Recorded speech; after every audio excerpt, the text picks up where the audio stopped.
YouTube, what's going on? It's Mesa Sean back at it with some Destiny 2. Alright folks, Gambit will be playable for free for anyone that owns Destiny 2 today, later on at 1 p.m. Eastern. In this video, we're going to go over everything that you need to know, whether you're a solo player or you will be running a stacked team. Let's get into it. Now, I just got back from Bungie Studios with some stuff that I can't talk about just yet, but make sure you subscribe and turn on notifications. But I did get to play Gambit at the Destiny Community Summit back before Warmind came out, and then also I was able to capture some footage for you guys at E3. So safe to say I've got a lot of hands-on time and can give you some pro tips to help you enjoy Gambit. Now keep in mind, in the gameplay you're seeing all the Forsaken weapons, armor, bows, and things like that. None of that will be available, and none of the rewards that would come normally from Gambit playing with Forsaken will be available. You could use whatever you want, but now with the new weapon slot system in place, I am going to make some recommendations depending on what type of player you are and what role you want to play when playing Gambit. So first off, if you're brand new to Destiny 2, and I say that because Destiny 2, the base game, is free for anyone that owns PlayStation Plus. Link to a full beginner's guide will be in the description. Plug, plug, plug. If you're brand new to Destiny 2, Gambit is coming with Forsaken. You need to have Forsaken to play Gambit. Gambit is a combination of PvE and PvP. So in a nutshell, you've got 4 people versus 4 people. And the goal is to kill a whole bunch of enemies, collect the motes that they drop, and then you want to start depositing them into your bank that's right in the center of the map. Once you have deposited enough, you will summon what's called a primeval. You kill the primeval, and whichever side does that first wins that round. Now, the PvP aspect of it is what's called invading. Now, you can invade and you can be invaded. That's where someone on the other team comes into your map and tries to kill you.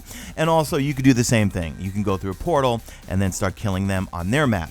If you have a whole bunch of motes on your persons and you get killed by an invader, you lose those motes. They do not drop on the ground. And when someone comes in to invade, they will see on each player that they're going to try to kill how many motes they have on their persons. Now, if you're doing well and you're depositing motes, as you deposit them, you're going to send what's called blockers over to the other team. Blockers, what they're going to do, they're going to shut down the other team's bank until they can kill those blockers and reopen their bank. So while they have blockers there, they can't deposit any motes. So if you deposit 5 motes, you're going to shut down their bank and you're going to send over a small blocker, which is going to be a phalanx. If you deposit 10, you're going to send over a taken knight, and if you deposit 15, you are sending over a big old ogre. So you really want to try to block the other team's bank as much as possible, and we'll talk about some strategies to do that. Let's talk about invasion. If you deposit enough motes, and I believe it's 30 motes, I think, you can then invade the other team's map. A portal will open up. Now, when you go over, you're going to have an overshield. Now, the reason why you have an overshield is because it's basically 1v4. Now, there will be some callouts from the Drifter. He is the NPC running the show. So when you're invading, he's going to call it out. When you're being invaded, he's going to call that out also. So you got to be on your toes when you're being invaded and start looking around. And make sure you listen to that Drifter. He's going to tell you when the portal's open, and then you want to do your invasion. But another thing, too, to keep in mind, besides invading just while you're collecting motes, they're collecting motes, if one of the teams has summoned their primeval and they're going to win that round, you can invade over and over. I'm not exactly sure how many seconds in between, but I think it might be every 20 seconds you can go in and invade. If you get killed while your primeval is out, death heals primeval. So you don't want to die when an invader comes in. So here's some tips if you are being invaded or you are the invader. First off, okay, look around and start to kind of hide a little bit.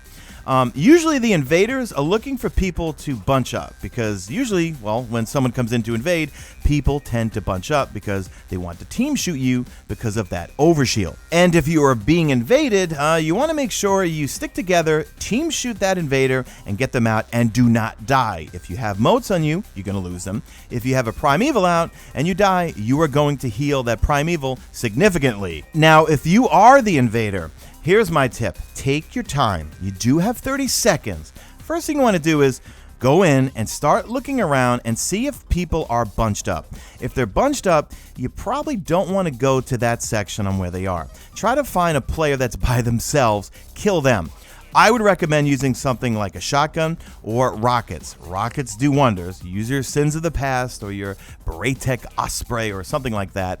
Or if you're a beast sniper, snipe them from across the map. When I was playing at, not E3, but at the Summit, True Vanguard kept sniping the living heck out of me every time he was invading. Now, for being invaded, I myself switched to a primary kinetic shotgun because a lot of times when they got close, well, I just shotgun them because they have that overshield, and if they catch me by myself, they're going to be really hard to take down. Now, if you find people clustered up, by all means, use rockets on them. You could probably catch 2 people standing together and noob tube both of them. But one thing I did find in playing it so much at the Summit and also at E3 is people love to use their supers when they are invading. Now, you could use your super to take them out right quick, so my recommendation is this. If an invader comes in, don't waste your super if your primeval is not out, because you're just going to lose some motes, right? You're not going to heal the primeval. However, if the primeval is out, remember, if you die, death heals primeval. Now, you might want to use your super then, because if you risk getting a team wipe, because depending on what super they use, if you're bunched up and an Arc Strider comes in, they potentially can team wipe you or take 3 of you out, which is good.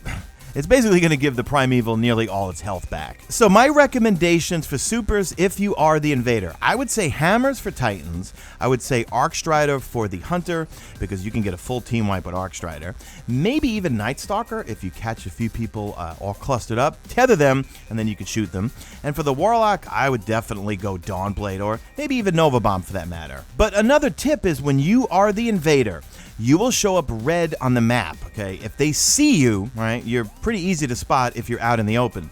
What I would do is kind of go, see, you're going to see, and we don't know which maps we're going to be playing later on today. Some of the maps have some kind of, you can go underneath the bank. But if you see a bunch of enemies all clustered up, enemies that the other team is fighting, you're invading, you're considered one of the enemies. Those enemies aren't going to attack you, but you could use that to your advantage because you kind of go in where all the other enemies are and then kind of break off from there, use your super, go for a team wipe. But I would definitely use any cover that you can because like I said, you're easy to see, so take cover, use the enemy ads that they're trying to kill to get motes, and then come up from behind and either use a shotgun, use your super, but for the most part, you're probably going to end up using your super. Let's talk about team composition. So let's say you're running a stacked team of 4, right? What I would do is I would designate one person who's really good at PvPing as being the invader. So every time the drifter calls out, hey, you can invade, have that person kind of standing near the bank, because where the bank is, that's where the portal is. Have them invade. I would designate 2 people to go around and kill all the ads and also collect motes, and then you might want to stick someone who's maybe shooting the ads from a distance, and then the other 2 are picking up the motes, but that person is kind of near the bank, because if the other team starts sending over blockers, you have someone that's right near the bank and can quickly kill those blockers. Those blockers will start piling up if you do not get rid of them. Now, just the last few tips before we end this escapade of joy. I would say for weapons, what I found pretty useful. 1, keep rockets on you. Rockets are going to help you, 1, with invaders, 2, with invading, but then also with taking down the primeval, and also you will have these high value targets that will spawn, and the drifter will call it out. He'll say it, high value target on the ground, and I believe they drop a whole boatload of motes. Also near the bank, there will be some power ammo spawn points. I don't know how often they spawn, but just keep a lookout for it. If you need rockets, go there and get some more. Also, I would run a shotgun for a couple of reasons. 1, if an invader gets close to you, you can take them out really easily. But I was using them more often for the blockers. You know, I was kind of the guy, I was collecting some motes, but it got to a point where, you know what, I said, let me stay by the bank. I'm going to shoot the ads from pretty far away, but as soon as I hear it says blockers are coming in, I see the taken come in, I just insta-shotgun them and they're dead. Now, for playing solo, pretty much everything that I mentioned applies. Like if you're solo and you see one person keeps invading and they're good at it, just let them invade. Know your role. If you're seeing people that are not taking out the blockers, be that person. Take out those blockers. If you see that someone is taking care of the blockers, someone else is invading, okay, you be the guy that's collecting motes. So know your role, and that's pretty much it, guys. So let me know what you think in the comment section. I'll be streaming this live later on today when it goes live. That's redundant. Live at 1 p.m. I'm in babble mode. Live at 1 p.m. Eastern today. I'll be streaming it right here live on YouTube, so make sure you come by and say hello, and make sure you try it. It's free for 24 hours for anyone that owns Destiny 2, and then it will be available only for people who own Forsaken come September 4th. So that's it, guys. Leave me a like if you found this video enjoyable or helpful. Leave me a hashtag made it to the end to become legend. And do me a favor, drop a like in this video only if you see fit. Follow me on the Twitter at Mesa Sean. Check out my stream, usually and always on YouTube. And that is it. I am out of here like Vladimir.